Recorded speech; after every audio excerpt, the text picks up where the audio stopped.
It's Rick and Sasha with George Willborn. You know we always have the special guest. Sasha, do the honors, please. Oh, child, touched by an angel. Crazy king. Crazy kids hanging with Mr. Cooper. Smart guy. New TV show, Family Time. I'm talking about Omar Gooding. What's up, love? How you doing? Hey, but y'all know the favorite role. IMDb here. That was a Crazy King. Look, brother, Somebody's gonna get fired. It's probably that nigga that keep trying to pop in on the screen on us. You put that Crazy King in there, didn't you? Get your ass off the screen. Right. Now, look, get up. Hey, but you know the role we absolutely love you in was in Baby Boy, man. Oh Baby my God, did he Boy, play man. that Come part? on, man. Give me some of that now. That's why I buttoned it up for Baby Boy. Hey, Omar, are you over it with the Lakers winning? I mean, is it out of your... No, it's not. Nah. Okay, so when they won, what were you doing? Hey, Kobe, we can tell him. Even got the Kobe shirt with the baby in the back. Nice. I gotta bring it closer. I'm over it. I'm over the bubble. I was over the bubble like I was up in there with him. No, I was ready to get up out of there. Like, damn, can we get it done? I wanted a sweep. But, you know, we had to drag it out a little bit and get them a couple games. Let them make some money, you know what I'm saying? Right. Let them make some money. But the way they destroyed them in that last game, it's like, come on, man. Come on out. Come on. Everybody wanted to be out that bubble then, right? Say it again? And I said everybody wanted to be out the bubble by that last game. Yeah, you could I got tell. tired of the bubble. Let's go. I wish we want to have a celebration and a parade and stuff. So, And you know the beauty is that LeBron told Jenny Buss, "I will bring you a championship." Second year in, brother, he came. How did it feel to LA? Like he's in the bubble, but it's not the regular fanfare. Everybody's kind of stuck in the house. Yes, it is. Yes, it is. It still feels good. Same thing, huh? You feel LeBron James jerseys. You gotta understand, I'm a Kobeist. You know what I mean? I'm a diehard maker, purple and gold. We didn't want him. You say that again. We didn't want him, but as soon as he got here, we like, all right. Thank you.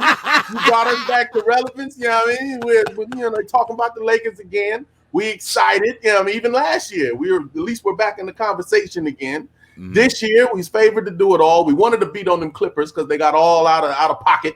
They got out of pocket real quick. Yeah. Real quick. You split little brothers, you ain't won nothing. Right. They was all out of pocket. And they ain't even make it there. Boy, this coffee kicking in. Go ahead, boy. That's what I'm talking about. So extra large, did you? So it's safe to say that nobody will be painting over any LeBron James murals anytime soon, right? No, they will. No, I'm just saying he had to get one before I got his jersey, is what I'm saying. Gotcha, I got my orders now. It'll be a Black Mamba jersey, but it's still gonna say 23 on it because he got us number 17. You know what I'm talking about? I feel you. Yes. How's everybody? Celtics and all that, so we all good. How's everybody in the family doing? How many brothers and sisters do you have? So my daddy's firstborn is named Thomas Gooding. He's in his 70s, early thousands. And he's old. My daddy had him when he was 16 and then didn't meet him till he was 21. That's a whole other interview. That's a whole other interview for a whole other time. Got it. And then he met my mama, and they have my sister, April. And 1 year to the day, they had, to the day, on the same birthday, my brother and sister shared the same birthday, January 2nd. They had Cuba Gooding Jr., and then 10 years later, oops, you pregnant again. Get your ass. You crazy. So are you the jokester of the family? What? Yeah, well, you know what? I am the serious one of the family. No. My brother's a fool. My sister actually does stand-up comedy. Really? As well as you could. You got chops. You got chops. Did you do some stand-up? You got chops. I did. You know what I did? I hosted a comedy show for about 6 months, just for fun. And then I would get up, it started off as I would just do like the, thanks for coming out, God bless, good night. But then it would kind of get longer and longer. But I'd come out, introduce the comics, talk a little bit. Everybody's laughing, all good. They stop laughing. All right, bring up the first comic. You know what I mean? So it was one of those. And I've had some extended, honestly, the first time I was invited out to just come check out a show out in Redlands somewhere, out in Egypt somewhere. It was super far. And you know, when I got there, the host was saying, "Hey man, our headliner might not show up. What would it take to get you on stage?" I was like, "A whole lot of liquor. Like I don't do stand up. I don't do none of that." He's like, "Well, would you just go up there and say hi to the people?" I'm like, "Sure, I'll do that. No problem." Okay. You know? So I'm sitting there, the night keeps going on. And all of a sudden they say, "All right, come to the stage. Very, very funny, brother. You guys are going to love him to death. You've seen him on Hang with Mr. Cooper. You've seen him on Smart Guy. You've seen him on Baby Boy." I start looking around like, dang, I got to know him. He done been in everything I've been in. Omar Gooding. And it's like, what? Right up there, you know. And I was looking up. And I just started talking, and damn, this light is bright, and this and that. And it just, you know. I said, "I'm surprised y'all laughing, all these hicks up in here." I got quiet. I said, "Anybody see Baby Boy?" "Yeah, you did." I just threw one little joke and ran the hell off stage. Oh, straight fool. They're like, "Man, you were funny. You should have stayed up there longer." I said, "No, I didn't." Shit, I was And you wasn't getting paid for it, shoot. No, it wasn't. No, they paid me in alcohol. Bruh, 2020 has been different for us. You got a birthday coming up, man. Yeah, what you got planned, man? boy. What you got planned, brother? 44. 44. Nice. Like Obama. I'll be Obama. I only gonna do the show. What you want for your birthday? A break. I would just these kids. You want a break? It's just nonstop. No, but I'm probably just gonna take a little break at the cabin somewhere. And a cat? Oh, okay. Just, you know, just chill out. You became very quiet. Okay. Woo! Yeah. How many kids you got, Omar? Said to keep the babies in the other room. Daddy needs some him time. I need. How many you got? How many kids you got? Now it's been a long year, man. You know, it started out crazy, obviously, you know, to say the least. But then, like, when everything shut down in Hollywood, that didn't stop me. You know, I stayed at home. I quarantined for a couple months, and then it was like, time to get out. You know, and I got a phone call about a brother who wanted me to. He sent me a script. We actually had put together a nice little package. My agents worked it all out. I was going to star in a film called AM Radio. Budget was nice. Everything was good to go. And then COVID hit, and it shut all that down. So the brother said, you know, after a couple months of sitting on his hands as well, he said, "Look, man, what can we do to get this thing done? You know, I mean, we cut some corners, do this, and then let's make it happen." I said, "All right, let's go." So I flew out to Tennessee, which wasn't hit very hard by COVID. You know, we had a small skeleton crew, and we got this thing done, man. But it is beautiful. I mean, it is about a brother who's kind of a shut-in, who gets fired from his FM radio show and starts doing an AM radio show. So I had all the full hair and the COVID and all that. It worked. And, you know, the pain of everything that was going on at the end of it, oh man, it's a real powerful piece of. Who was your co-host on the radio show for the movie? Say again now? Who was the co-host on the radio show for the movie? A brother named Eddie Rubin. Oh, okay. Yeah. That's where you're supposed to say, Sasha, y'all need a female as the co-host on the show. You know where I'm going. What you talk about? You talk about what I'm talking about is you needed a female up in there with you, but we're going to still check out the movie, okay? There's a female in there. She's in there. She's in and out. We were separated because it was COVID. We wanted the same place at the same time. I saw her at the end, waved at her. I was just like, Skeleton crew. Skeleton crew. Exactly, Skeleton man. cast, too. That's why I took it. Yeah. Me in a booth. It was like Tom Hanks, but in a radio station. It was dope. Exactly. Hey, Rick and George, I was a fan of Smart Guy, okay? Laughed my tail off. Now, I heard it was talks of a reboot. Is that true? That is talks, yes. It's a lot of talks. People be talking about it. There's a whole lot of talks. Like we talking right now. Well, how do we make it happen? We talking about it now. How does that happen? You know what's funny? JJ and Taj got together and actually wrote a script. I believe the working title was like Smart Girls.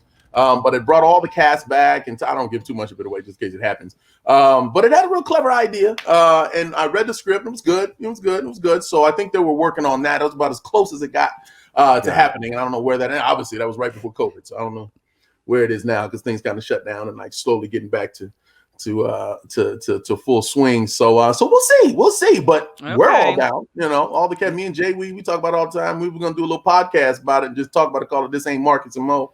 And just kind of get the dialogue going and whatnot. Yeah. So we'll see. Yeah.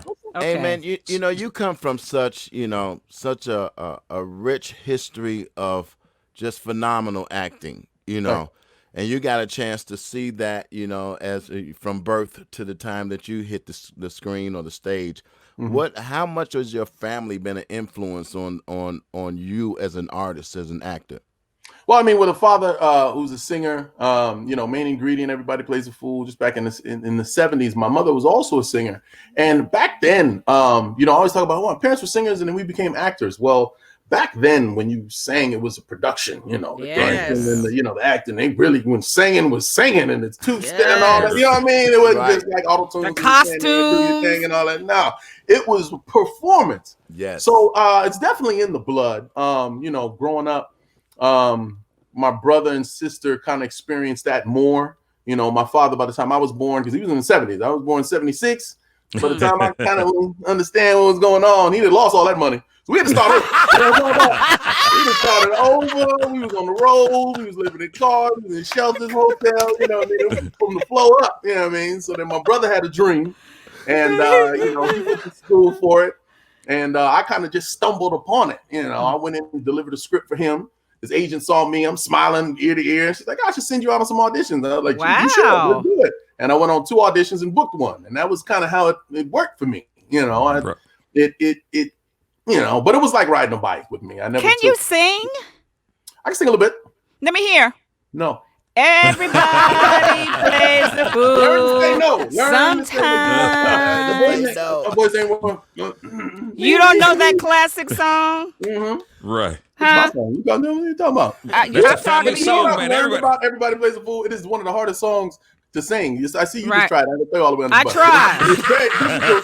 tried. He didn't write a song that was like easy for people to copy. Like, do better than me then. Then do better than me. It's the hard. Right. It's not but easy. What's really hard too, man, is for people to be on TV and their show continues to get picked up every season, every season, 8th season, y'all, 8th season, Family Time on Bounce TV. Come on, baby, come on, man. Shout out to Bentley Kyle Evans, man. He was he was executive producer on Martin and Jamie Foxx, so he knew the recipe for success. And finally said, I'm gonna open up my own studio. Shout out to Harvard Studios and start producing and writing my own shows and directing, So then he brought me on when we did Family Time as a producer. So I became a producer and a writer and the lead on that. So, man, it's been fun. It's been fun. The last summer was crazy. It was great. Thing about it is we filmed season 7 in a month. Then I went and joined the cast of Fifth Ward out in Texas, where I played the Detective Kennedy out there. Nice. So I switched gears with that for another month. And then we did season 8. For another one. We did back-to-back seasons. We have them in the can, which was great because when this all shut down, they're like, oh, we don't get a new season. Yes, we do, because we already locked and loaded. When I do interviews about it, like, tell us about the season. I was like, I don't know. It's all a blur. I think I was a detective. I don't know. It was a lot. It was a whole lot. I was serious, laughing again. So it was like a super summer. But and it made up, for the lull this year. But, we're back at it. Right. So. But man, Family Time is great, man. It's funny. I think it's very relatable. What we do is we bring the writing crew is the best. I mean, I'm a nut, which makes it easier. We laugh all day long, if you can't tell. But we also have punch-up writers that are stand-up comedians. So I'll bring guys in and be like, oh yeah, you do stand-up. Like I'm doing my little comedy in the middle. I bring guys on. As new. I got a couple new writers for us, and we do the script as written for 1 or 2 takes. And then he'll say, all right, you guys have fun with it. And the writers all come running. All right, man, you're gonna do this line, boom, boom, boom. And so that's why it's nonstop laughing when you watch it, because it really pops. It's not like we set up a punchline throughout the whole scene. You don't sit there just kind of watching and you kind of laugh at the end. No, you laugh and nonstop, because that's just how we like to keep it going on there. To keep no live audience. If the stalwarts, they need like some new writers, because I know y'all gonna be empty nesters this season. Yeah. My man in the box right there, George Willborn, comedian, man. Yeah, he's a bad boy, man. Years, buddy. Okay, I can tell. When he smiled when he said it, his face lit up. The comedian face. Yeah, he was like this. Yeah, I'm funny. I'm like, no. Yeah, I wrote 4 bits since we've been on for us. Copyright them. Yeah. Well, listen, brother, man, we wish you all the success. Wait a minute, Rick. Everybody plays the fool. And she got the whole red you cup never too. spoke. Keep sipping. Couple more sips. You hit that last note, and we just gonna sign her. I just wanted to see if you would just do it with me. Those few words. No. My boy still. Bye, Omar. Bye. But he is a rapper. You got some bars for us? Oh, Yeah, yeah, I'm can't spit I'm though. always You do. spitting. I'm not Hey. full. No, wait. I don't know if it's Hey, come on, Omar. You are a rapper, bro. Spit some bars for us, I man. got bars. But Let's when go. Man. when it's Let's early, go. you can't give them bars. You know what I'm talking about? You know what I'm Let me talking about? hear It's these early bars. out here for me. You know what I'm Let's talking hear about? these Double, bars, you know what I mean? man. But stop talking about it. You know what I'm saying? That's it right there. Sample that. I go. Treat you like you Well, like man, like you you gotta double up bar everything. You It's got too bar early and bars. keep buttoned up for bars. You know what I mean? I'll give y'all bars next time.